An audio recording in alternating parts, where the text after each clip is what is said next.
Hello, everyone, and welcome back to Horror Stories. I know many of you use these episodes to fall asleep, so before you drift off, I'd love it if you could leave a comment letting me know where you're listening from around the world. Also, don't forget to like and subscribe if you're enjoying the episodes. Story 1. In 2014, I went on a first date with a guy I met on Tinder, and to this day, it remains one of the most unsettling experiences I've had. At the time, I was living in Washington, D.C., and working on Capitol Hill for a congressman with endless, exhausting hours. My job basically devoured my entire life. There were weeks when I barely saw daylight, let alone had time to go out with anyone. Even so, my best friend had spent months insisting, begging me, to at least try Tinder. I finally gave in, partly just to get her to stop insisting. That's how I matched with this guy. He presented himself as a southern gentleman, which sounded charming at first. He was attractive, well-dressed, and seemed smart, but from the beginning something didn't add up. He was excessively pushy about meeting. I had told him more than once that work was insane, that I couldn't get away. And still he always found a way to make me feel guilty, with lines like, "You can't be that busy," or "just one drink. You deserve a break." After weeks of back and forth, I caved from exhaustion and agreed to have dinner with him. On paper, the date went well. The restaurant was nice, the food was good, and to anyone watching us, he seemed perfectly polite. But the entire night, I couldn't shake a weird feeling, like something was wrong. He had a way of looking at me, not seeing me, but staring, as if he were examining every blink, every word that came out of my mouth. He almost never broke eye contact. He made me feel like I was under a microscope, and no matter how much I shifted in my chair or looked away, his eyes followed me. When we finished, I thanked him and said I had to go because I had an early start the next day. He smiled, but instead of saying goodbye, suggested we grab a drink at the bar next door. I tried to refuse, and he pushed again, with that same guilt-laced manipulation he'd used before we met. It was like the word no didn't exist for him. In the end, I agreed again, mostly to avoid making a scene. We went to the place next door, and I ended up sitting there while he talked nonstop about himself. I sipped my drink slowly, hoping to finish quickly and leave. When I told him I really had to go, he ignored me and went to the bar to order another round. He didn't even ask. That's when I started to understand that this man didn't see me as a person, but as something he could handle however he wanted for the night. When he came back with the beers, I'd had enough. I faked an incoming call from my boss and, no exaggeration, gave the best performance of my life. I pretended there was a work emergency, apologized, and stood up to leave.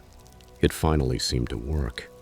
He accepted it, but then insisted on ordering an Uber to make sure I got home safely. I said it wasn't necessary, that I could order one, but he wouldn't let it go. He said we could share it since our neighborhoods were more or less in the same direction. I didn't want him to know where I lived, but I also didn't know how to get out of it without escalating the situation, so I reluctantly agreed. I asked the driver to drop me a few blocks from my real building, hoping that would be enough. When the Uber stopped, I thanked him and got out quickly, trying to make it seem natural. But before I could take a step, he got out too, grabbed my shoulder and spun me around roughly. Then he kissed me, if you can even call that kissing. It was aggressive and disgusting, the kind of kiss that feels like an assault. I pulled away, pretending to laugh to diffuse the tension and get him off me. After a few awkward words, he finally got back in the car, and I waited until he disappeared from view before running to my actual apartment and locking every door. I remember sitting on the floor shaking, trying to process what had happened.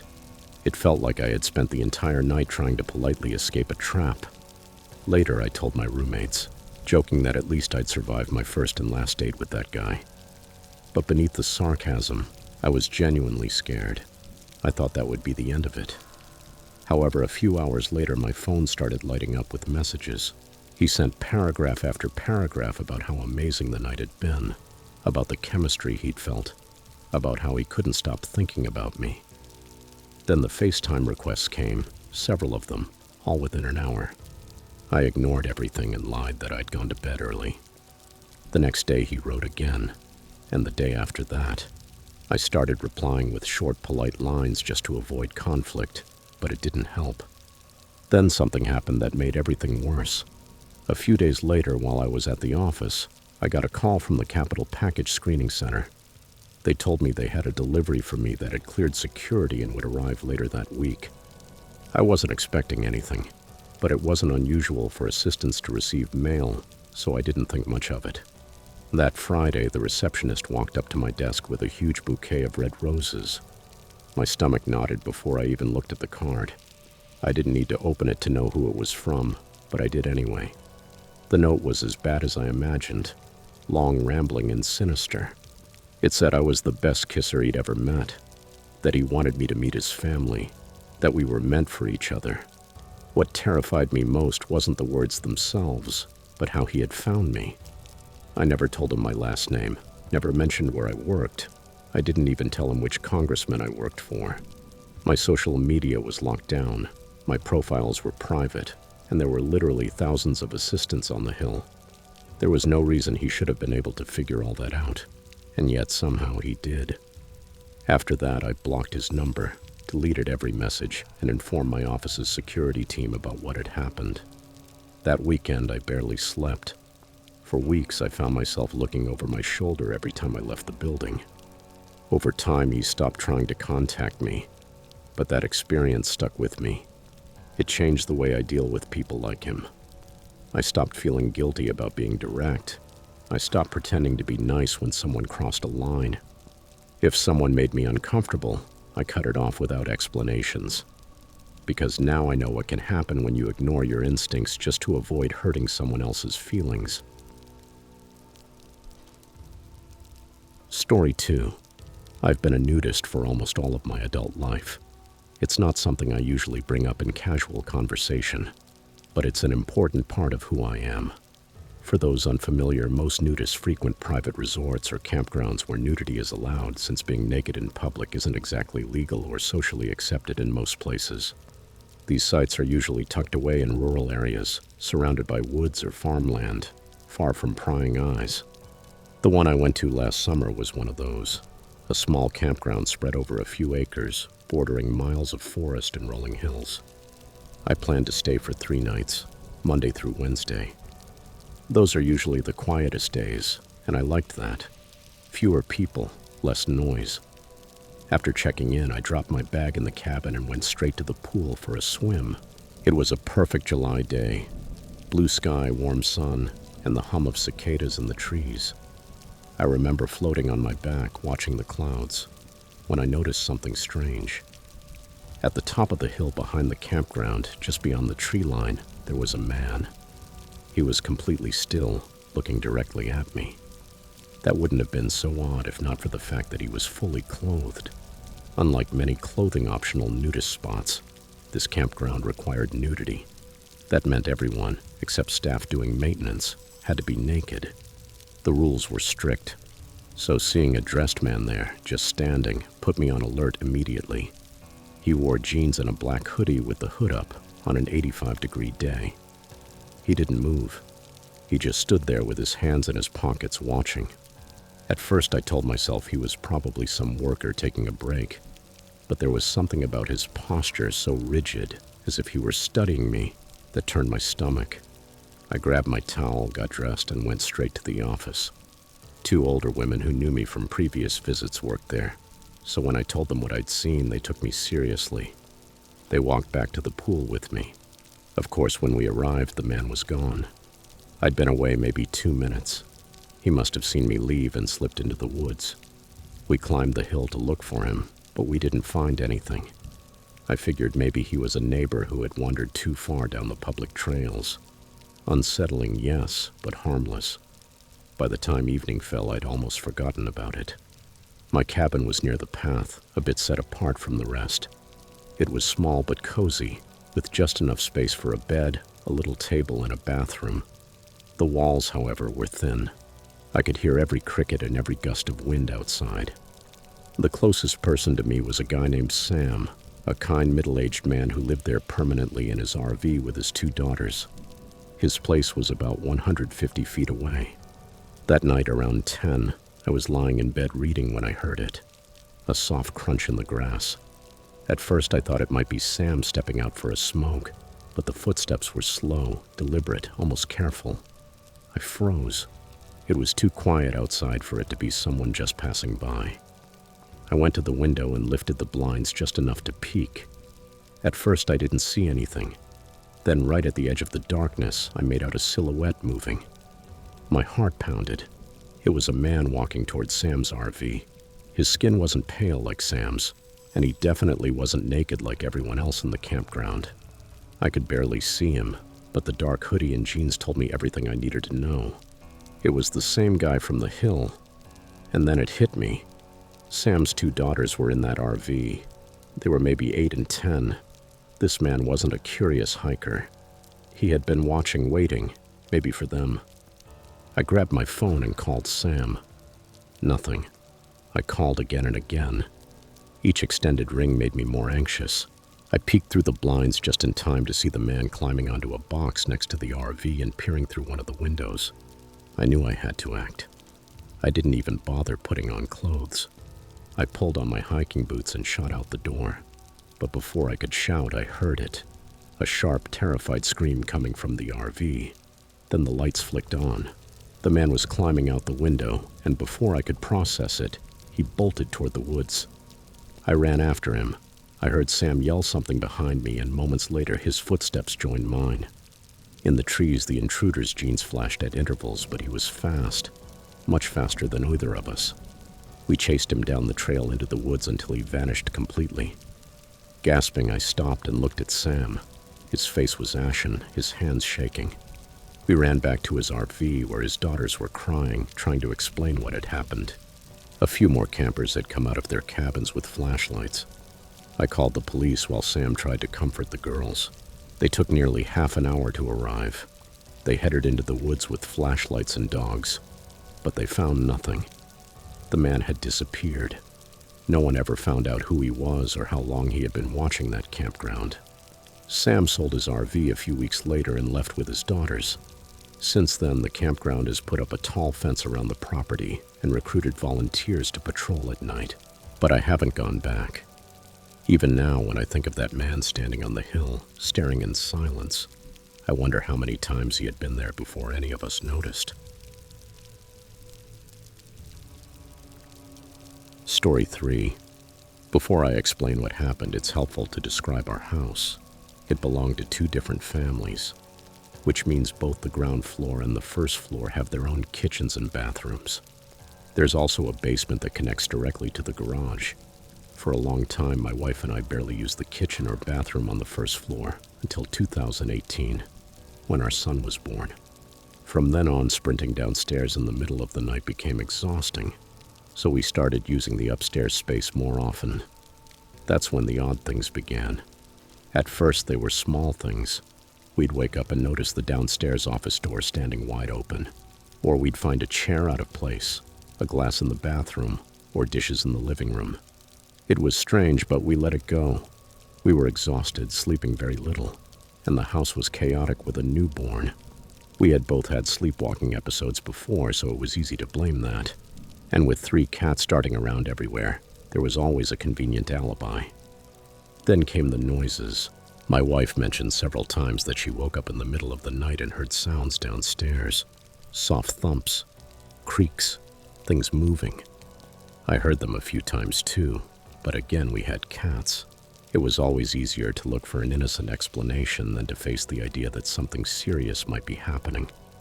Until one afternoon, my wife swore she'd seen someone's hand on the lower stairs as she passed by. She said it was very quick, just a flicker of a hand in the dim light, and then nothing. We joked that it must have been a trick of the light or her half-asleep brain playing a prank on her. Even so, something about it stuck with me. The moment that changed everything came a few weeks later. We found a red winter hat in the downstairs bathroom, wedged between the bathtub and the washing machine. Neither of us recognized it. We'd had friends and family visiting to meet our son, but no one claimed it. Not even after we sent photos. That night we double-checked every door and window, but deep down, I don't think it had really sunk in yet that something truly serious might be going on. It was more comfortable to stay in denial, to tell ourselves that things like this don't happen to people like us. Then, purely by luck, an opportunity presented itself. A friend was upgrading her security system and offered me her old cameras. They weren't perfect. Sometimes the video cut out, but they worked. I thought, why not? I installed several that very night. The next morning, when I reviewed the footage, my stomach dropped. Around midnight, 3 people, 2 men and a woman, entered our house through the basement. One of the men and the woman looked young, maybe early 20s. He had tattoos covering his hands, and she had long braided hair, a loose dress, and a large gym bag. The third man was older, probably in his 40s, tall, broad-shouldered, someone who could easily have overpowered my wife and me. The video showed the 2 younger ones wandering around the ground floor with astonishing calm, while the older man disappeared upstairs for more than an hour. We didn't have a camera up there, so to this day we still don't know what he was doing. When we saw that, we called the police immediately. My brother and my father-in-law came to live with us for a while, and we had every lock in the house changed. With the officers, we inspected the basement, which only had 2 small, almost empty rooms. There's also a window down there, too tiny for anyone but a cat to get through, and covered with metal bars. That's when it clicked that the only possible entry was the garage. The garage door was unlocked. We didn't know whether one of us had left it that way or whether those people had figured out how to open it. Later, the police told us they found prints everywhere, but they couldn't confirm anything else. And suddenly, the puzzle made sense. Those people had been coming in through the garage the entire time, coming and going whenever they pleased. Because we didn't have a car and used the garage for storage, we almost never went through there, so we didn't notice. For a while after that, the police stayed in close contact. They patrolled the neighborhood and kept us updated on the investigation. We learned that the older man matched the description of someone who had assaulted a gas station cashier across town, but no one knew his name. He didn't show up in the database, and the other 2 were never identified. Over time, the police visits stopped, and we had to get on with our lives. A few months later, a loud bang outside woke us in the night. We called the police again, but nothing came of it. They didn't find anyone, nothing was stolen, and no new leads emerged. We still live in the same house today, though it doesn't feel the same. We replaced all the doors and windows. The basement is secured tightly every night, and we've added more cameras, motion sensors, and, most importantly, a big dog. Our 3 cats, by the way, turned out to be completely useless for all of this. The footage showed them strolling among those strangers as if they were old friends. Looking back, my wife and I can laugh about some parts now, but for a long time it really affected us. We spent months running what-if scenarios in our heads, thinking about all the nights we might have gone downstairs and run into those people. My wife couldn't go into the basement alone for more than a year. Honestly, I still feel uneasy there sometimes. Having a baby at that time made the guilt weigh even more. Over the years, we've managed to regain some peace. Even so, I don't think I'll ever fully shake the idea of how easily strangers walked through our house while we slept upstairs, completely unaware of it all.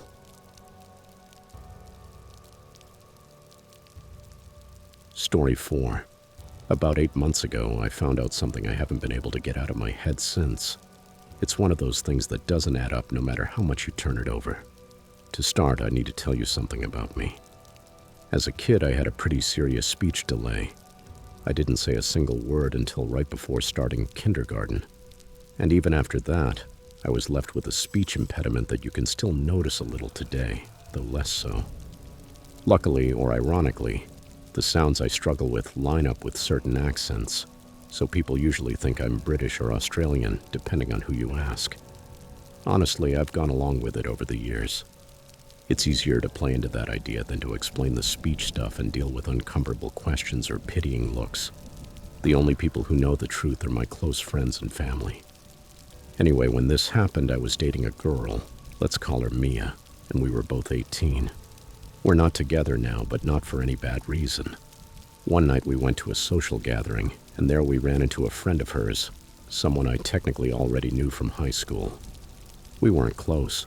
We'd just been in the same year. We started chatting as a group, the usual catching up and talking about anything. Suddenly, out of nowhere, Mia's friend turned to me and asked how my mom was. It threw me off immediately. That's not the kind of question you ask if you don't actually know someone's mom.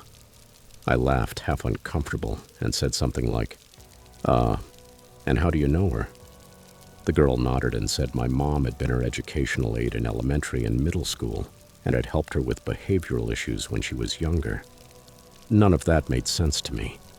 My mom did work at a school for a while, but only as a lunch supervisor, and at a completely different elementary school, definitely not the one this girl went to.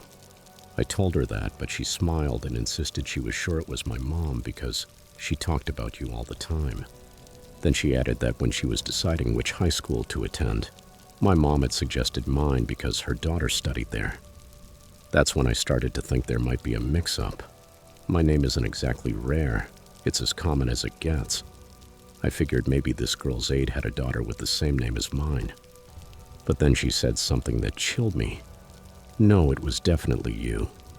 She said the woman talked about your speech therapy and how proud she was of how much you'd improved. I stayed quiet for a few seconds, trying to process it. Because here's the thing, I don't tell people about my speech therapy.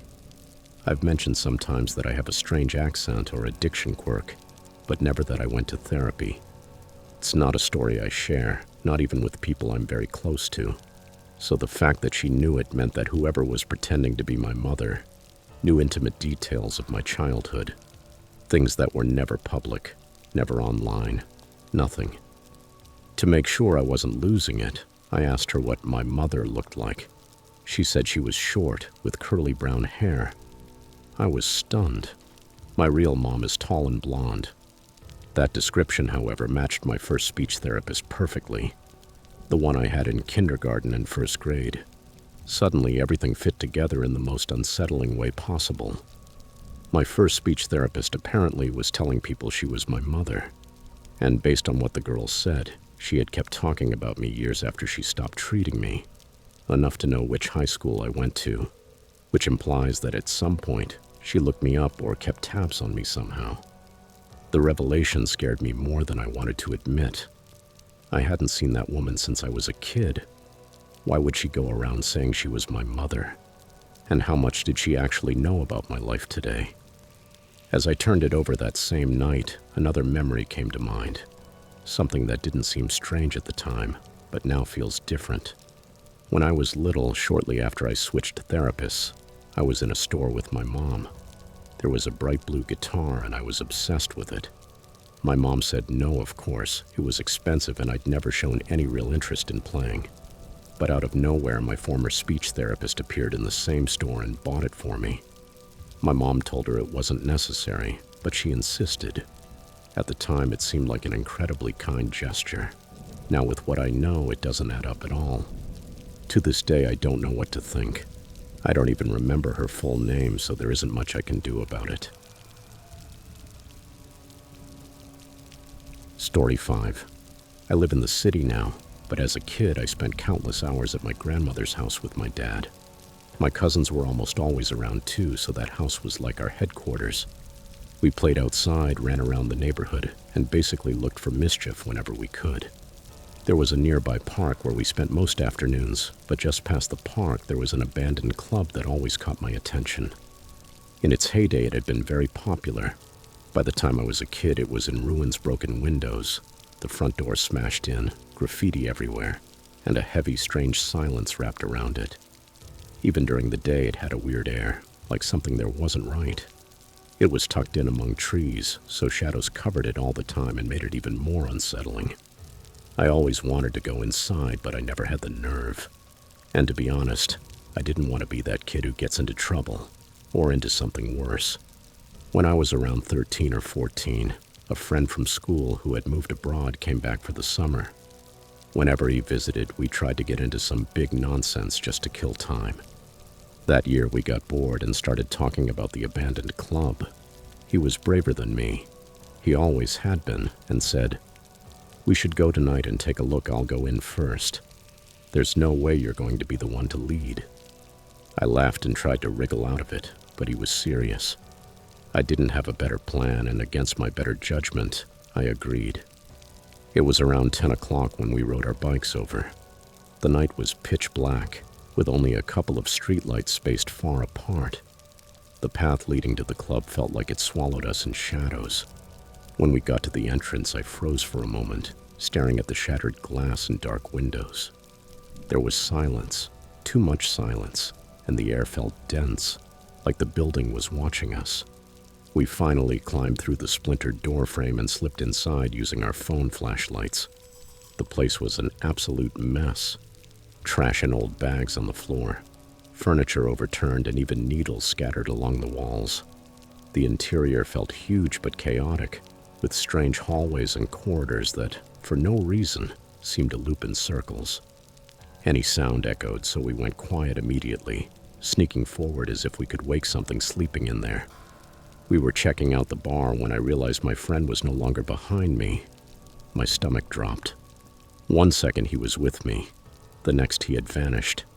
I turned, the beam wavering, and shouted his name. Nothing. Suddenly something hit me from behind. I screamed and stumbled forward. It turned out to be him, doubled over laughing. My heart was still hammering and I was furious, but also relieved. That's when I heard it. Another laugh, soft at first and then louder. It wasn't my friend. I felt the blood turn cold. I swung the flashlight toward the sound and saw him, a tall, thin man with long, messy hair and filthy clothes.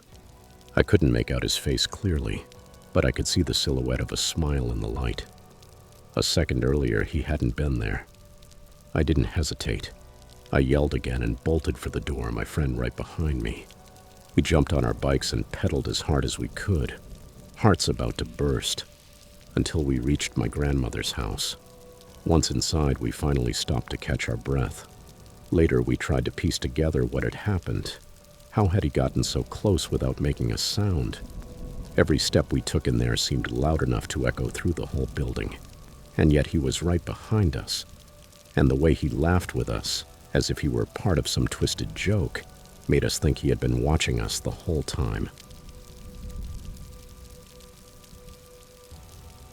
Story 6. My friend and I had been drinking at an acquaintance's place and were pretty wasted when we decided to leave. It was around 5 a.m. The streets were quiet, empty, and the city seemed completely asleep. We got on the first bus we saw and went all the way to the back, trying to keep a low profile and not draw attention. That's when we noticed him. A man around 60 years old wearing a ridiculous soft hat immediately turned to my friend and said, "You're very handsome." My friend laughed nervously and thanked him, not thinking much of it. But then the man stood up and came over, sitting right next to me. Suddenly, it didn't feel casual anymore. He smelled like alcohol and gave off a strange, intense energy. He started asking my friend for a drink from the bag he was carrying. My friend gave him one, but then the man started with the questions. His name, which stop he was getting off at. Over and over, even after my friend said he didn't want to answer. At first I laughed uncomfortably, hoping he would leave us alone. But there was something about the way he kept repeating the questions, as if he couldn't hear us, that made my stomach clench. Just then, a group of younger guys noticed what was happening. They stepped in and told the man to back off. He grumbled, but eventually moved and gave the drink back. A shouting match broke out between him and the younger guys, insults, drunk yelling, while my friend and I kept our heads down. When the bus stopped, we thanked the guys and got off in a hurry, hearts racing, thinking the worst was over.